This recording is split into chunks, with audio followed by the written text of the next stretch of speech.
Bonjour à tous mes chers téléspectateurs, téléspectatrices. Excellent suivi sur ma chaîne Français à nous.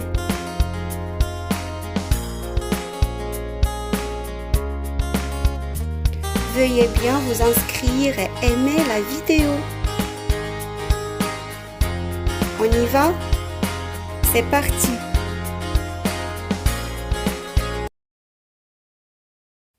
La leçon d'aujourd'hui, les formations nouvelles.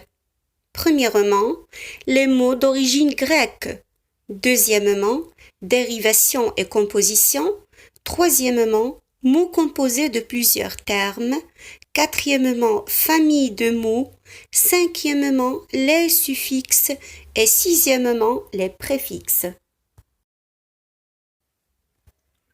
Premièrement, les mots d'origine grecque.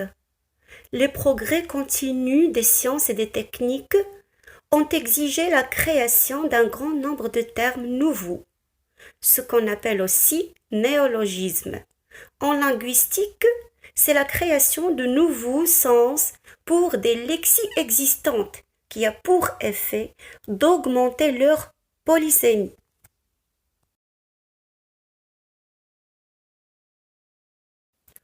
On fait appel souvent pour les former aux Grecs, auxquels on emprunte quelques mots simples qui servent à la formation de mots composés en français. Exemple, télé qui signifie au loin. On a pu former les mots composés télégramme, téléphone, télémètre, téléphérique, téléobjectif, télévision, télépathie, télescope, télécommunication, téléski, etc. On remarque ici que télé est un préfixe car il introduit le mot composé attaché de deux affixes comme télévision, télé et vision. Avec le graphème grec qui signifie écrire ou d'écrire, on a formé le mot calligraphie, géographie, topographie, cosmographie, photographie et ainsi de suite. Mais on peut aussi trouver graphie comme un préfixe au début d'un mot, comme graphomètre.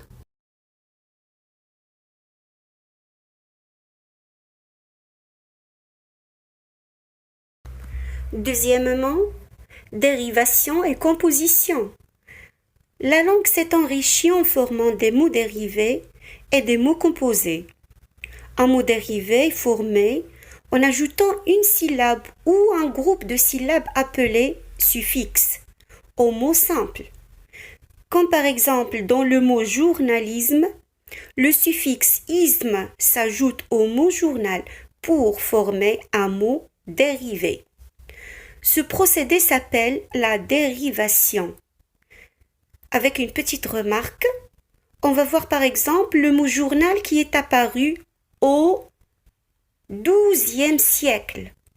Le mot journalisme qui est un mot dérivé en ajoutant isme est apparu au XVIIe siècle.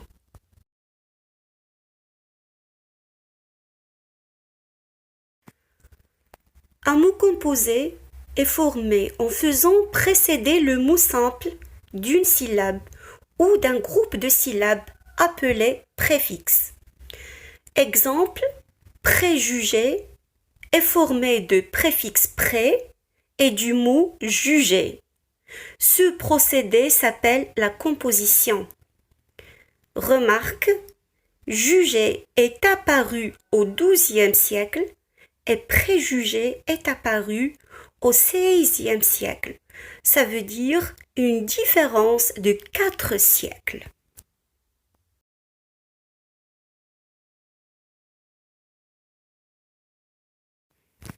Troisièmement, mots composés de plusieurs termes.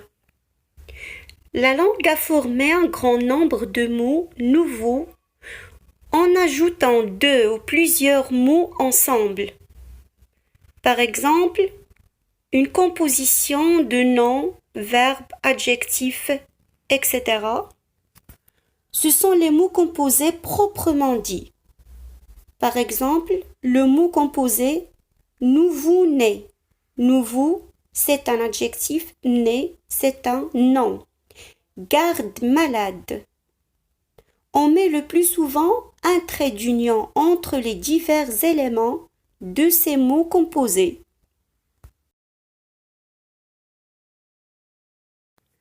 Quatrièmement, les familles de mots.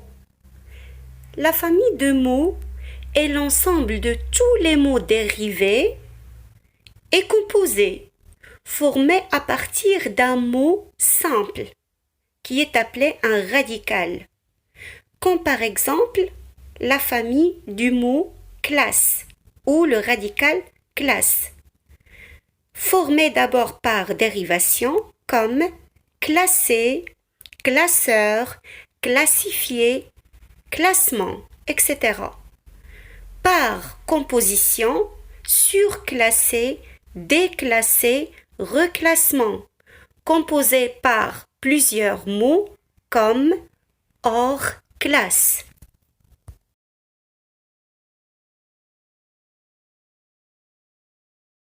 Cinquièmement, les suffixes.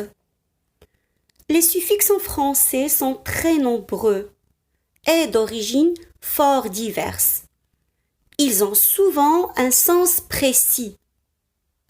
Exemple de suffixe diminutif qui indique une chose plus petite. Suffixe o avec un ot qui veut dire îlot, une petite île, ou bien le suffixe cul comme animalcule qui veut dire une petite bestiole microscopique, ou bien le suffixe ille comme dans l'exemple flottille qui veut dire un petit navire marin par exemple.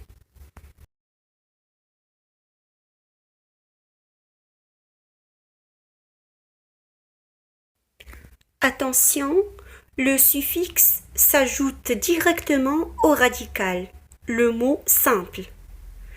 Mais si le radical se termine par un E muet, on ajoute parfois des consonnes comme pigeon, pigeonneau, bijou, bijoutier. Les suffixes peuvent être a, des suffixes proprement dits, comme le suffixe able dans l'exemple inséparable, le suffixe ier comme dans l'exemple journalier, le suffixe eri comme dans l'exemple boiserie. Deuxième catégorie, des suffixes qui proviennent de l'origine latine ou de l'origine grecque et qui servent de dérivation comme le suffixe culture, comme dans l'exemple pisciculture. Une remarque, les suffixes sont différents selon s'ils s'ajoutent à un verbe comme le verbe pêcher, à un nom comme pâtisserie, à un adverbe comme vivement.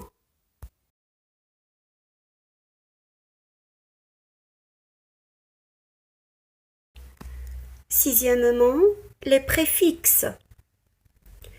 Les préfixes d'origine latine ou grecque se placent au début du mot, mais ils subissent parfois des modifications au contact de la consonne initiale du mot, comme par exemple le préfixe en qui marque la privation, comme par exemple dans incapable. Avec le mot possible devient impossible en contact avec la lettre P. Irréalisable, illogique, et ainsi de suite. Attention, tout comme les suffixes, on peut distinguer également qu'il y a des préfixes proprement dits, comme le préfixe ex, qui veut dire hors de, exemple, exporter. Le préfixe ad, qui qui veut dire vers, comme un exemple, adhérence. Le préfixe anti qui veut dire contre, comme dans l'exemple anticorps. Le préfixe dis qui veut dire avec difficulté, comme dans l'exemple dysphonie, ou comme dans l'exemple post qui veut dire après, exemple postérieur. Donnons la catégorie des mots d'origine latine ou d'origine grecque qui servent de préfixe. Commençons tout d'abord avec les mots latins, comme par exemple omni qui veut dire tout. Voici un adjectif qui commence par omni, comme omniprésent. Les ordinateurs actuellement sont omniprésents, ça veut dire ils sont présents partout. Calor, qui veut dire chaleur, avec l'exemple calories. Radio, qui veut dire rayon, comme par exemple radiologie. Ou bien la deuxième catégorie des mots grecs qui servent de préfixe. Voyons arché ou archéo, qui veut dire ancien.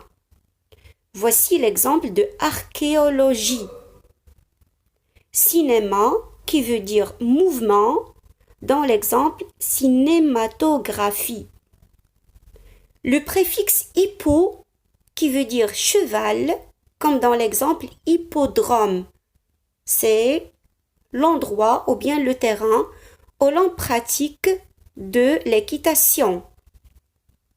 Hémo, qui veut dire sang, comme dans l'exemple hémorragie.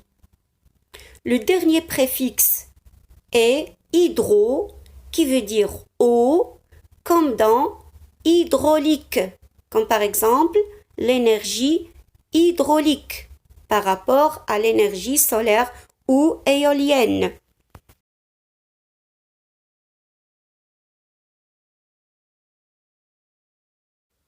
En fin de cette leçon, faisons un petit jeu. Donnez le verbe qui répond aux définitions suivantes.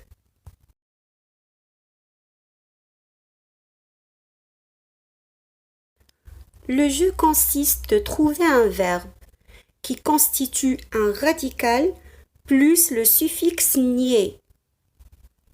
Le premier verbe veut dire causer de la répugnance.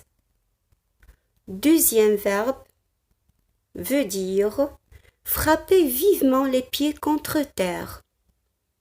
Troisième verbe veut dire crever un œil. Quatrième verbe donne le sens de regarder en fermant les yeux à demi.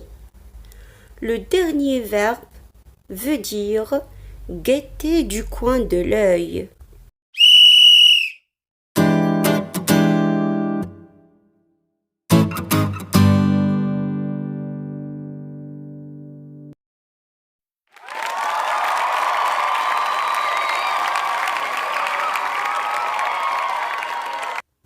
Espérons que vous avez trouvé les bonnes réponses.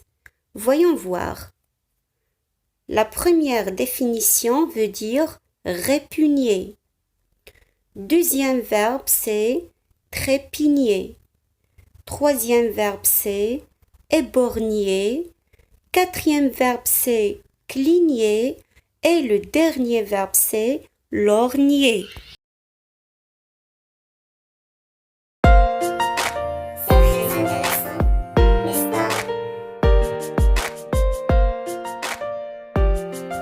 Merci bien et à la prochaine.